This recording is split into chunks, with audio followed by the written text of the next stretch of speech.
Productivity का मतलब है कि आप अपने वक्त का बेहतर इस्तेमाल कैसे करते हो। जब आप किसी काम को ज्यादा अच्छी तरह और कम समय में करते हो तब आप ज्यादा प्रोडक्टिव होते हो। फॉर एग्जाम्पल, अगर आप 1 घंटे में 10 पेजेस पढ़ते हो तो आपकी प्रोडक्टिविटी ज्यादा है। लेकिन अगर आप वही 10 पेजेस 2 घंटे में पढ़ते हो तो आपकी प्रोडक्टिविटी कम है। अब बात करते हैं कंपाउंड इफेक्ट की, जो कि एटॉमिक हैबिट्स किताब में बताया गया है। कंपाउंड इफेक्ट का मतलब है कि छोटी छोटी आदतें अगर रोज आप लगातार बनाते हो तो वो समय के साथ बड़ी सक्सेस में बदल जाती हैं। जैसे अगर आप रोज 1% भी अपनी पढ़ाई में बेहतर करते हो तो 1 साल बाद आप देखेंगे कि आप कितना आगे बढ़ चुके हो। तो प्रोडक्टिविटी को इंप्रूव करने के लिए छोटी छोटी इंप्रूवमेंट्स और रेगुलर प्रैक्टिस बहुत इंपॉर्टेंट है। आप अगर अभी से अपने स्टडी हैबिट्स को सुधारने की कोशिश करोगे तो आप ज्यादा प्रोडक्टिव बनोगे और आपकी पढ़ाई में बेहतर रिजल्ट्स मिलेंगे। बिल्कुल। जब आपकी प्रोडक्टिविटी बढ़ती है तो आप ज्यादा नॉलेज भी गेन करते हो। नॉलेज का कंपाउंड इफेक्ट यह है कि छोटी छोटी लर्निंग एक्टिविटीज अगर आप रेगुलर बेसिस पर करते हो तो समय के साथ आपकी नॉलेज बेस काफी स्ट्रांग हो जाती है।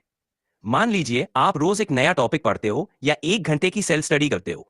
ये छोटी छोटी एफर्ट्स आपको दिन ब दिन ज्यादा नॉलेजेबल बनाते हैं।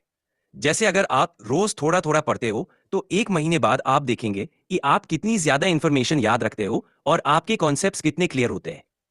इस तरह से नॉलेज का कंपाउंड इफेक्ट होता है। जैसे जैसे आप अपनी पढ़ाई में कंसिस्टेंसी बनाए रखते हो आपकी नॉलेज भी एक्सपोनेंशियली बढ़ती जाती है। कंपेटिटिव एग्जाम की प्रिपरेशन में अगर आप रोज थोड़ा थोड़ा पढ़ते हो तो आपको एग्जाम के समय काफी फायदा होता है। इसलिए अपने पढ़ाई में रेगुलरिटी और कंसिस्टेंसी बहुत जरूरी है ताकि आपकी नॉलेज भी कंटिन्यूअसली ग्रो करे। आप किसी भी एग्जाम की तैयारी कर रहे हो, सबसे पहले सिलेबस और पेपर पैटर्न को समझना बहुत जरूरी है। जब आपको पता होता है कि एग्जाम में क्या क्या पूछा जा सकता है तो आप अपने पढ़ाई को उस हिसाब से प्लान कर सकते हो। सिलेबस और पैटर्न का नॉलेज आपकी प्रोडक्टिविटी को काफी इंप्रूव करता है। जब आपको पता होता है कि किस टॉपिक पर ज्यादा फोकस करना है तो आप अपना समय बेहतर तरीके से इस्तेमाल करते हो। जैसे अगर आपको पता है कि एग्जाम में 5 सेक्शंस हैं और हर सेक्शन से कुछ स्पेसिफिक क्वेश्चंस आते हैं तो आप उन सेक्शंस पर ज्यादा फोकस कर सकते हो जहां आपको ज्यादा प्रिपरेशन की जरूरत है।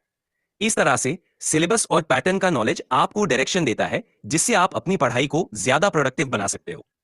आप अपने एफर्ट्स को बेहतर तरीके से यूटिलाइज कर सकते हो और आपकी नॉलेज भी उस हिसाब से बढ़ती है। जब आप पढ़ाई कर रहे हो तो यह बहुत इंपॉर्टेंट है कि आप अपने डिफिकल्ट टॉपिक्स को पहले टैकल करें। इससे आपको ज्यादा बेनिफिट होता है क्योंकि डिफिकल्ट टॉपिक्स पर पहले काम करने से आप उन्हें अच्छी तरह समझ सकते हो और उनमें कॉन्फिडेंस बिल्ड कर सकते हो। जब आप इजी टॉपिक्स को बाद में कवर करते हो तो आपका कॉन्फिडेंस लेवल हाई होता है और पढ़ाई में मजा आता है। अब बात करते हैं प्रोडक्टिविटी को 10x तक कैसे जूम कर सकते हैं। ये कुछ टिप्स हैं जो आपको हेल्प करेंगे। 1, क्लियर गोल्स सेट करें। हर दिन के लिए स्पेसिफिक गोल्स बनाएं। 2, टाइम ब्लॉकिंग। अपने दिन को ब्लॉक्स में डिवाइड करें और हर ब्लॉक में एक स्पेसिफिक टास्क करें। 3, डिस्ट्रैक्शन फ्री एनवायरनमेंट। पढ़ाई के दौरान डिस्ट्रैक्शंस को दूर रखें। 4, रेगुलर ब्रेक्स। पोमोडोरो टेक्निक का इस्तेमाल करें। 25 मिनट्स पढ़ाई, 5 मिनट्स ब्रेक। 5, healthy lifestyle. अच्छी नींद, सही खाना और एक्सरसाइज प्रोडक्टिविटी को बूस्ट करते हैं। 6, एक्टिव लर्निंग। सिर्फ पढ़ना नहीं बल्कि समझना और अप्लाई करना भी जरूरी है। 7, limit social media. Study time में सोशल मीडिया से दूर रहे। 8, self assessment. Regular mock tests और क्विजेस से अपनी प्रोग्रेस चेक करें।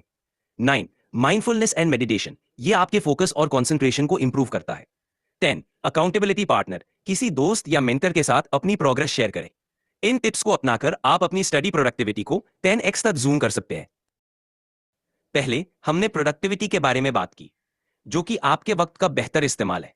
जब आप अपने डिफिकल्ट टॉपिक्स पहले टैकल करते हो तो आप ज्यादा प्रोडक्टिव होते हो। फिर नॉलेज का कंपाउंड इफेक्ट होता है जिसमें छोटी छोटी लर्निंग एक्टिविटीज से आपकी नॉलेज ग्रेजुअली बढ़ती है। सिलेबस और एग्जाम पैटर्न का नॉलेज भी बहुत इंपॉर्टेंट है क्योंकि इससे आप अपनी पढ़ाई को डायरेक्शन दे सकते हो। जब आप डिफिकल्ट टॉपिक्स पहले पढ़ते हो तो आपका कॉन्फिडेंस बिल्ड होता है। और फाइनली प्रोडक्टिविटी को 10x तक जूम करने के लिए आपको क्लियर गोल सेट करने चाहिए, टाइम ब्लॉकिंग का इस्तेमाल करना चाहिए और डिस्ट्रैक्शन से बचना चाहिए। रेगुलर ब्रेक्स लेना, हेल्दी लाइफस्टाइल मेंटेन करना और एक्टिव लर्निंग भी जरूरी है। इन सब टिप्स को फॉलो करके आप अपनी पढ़ाई को और भी बेहतर और प्रोडक्टिव बना सकते हो।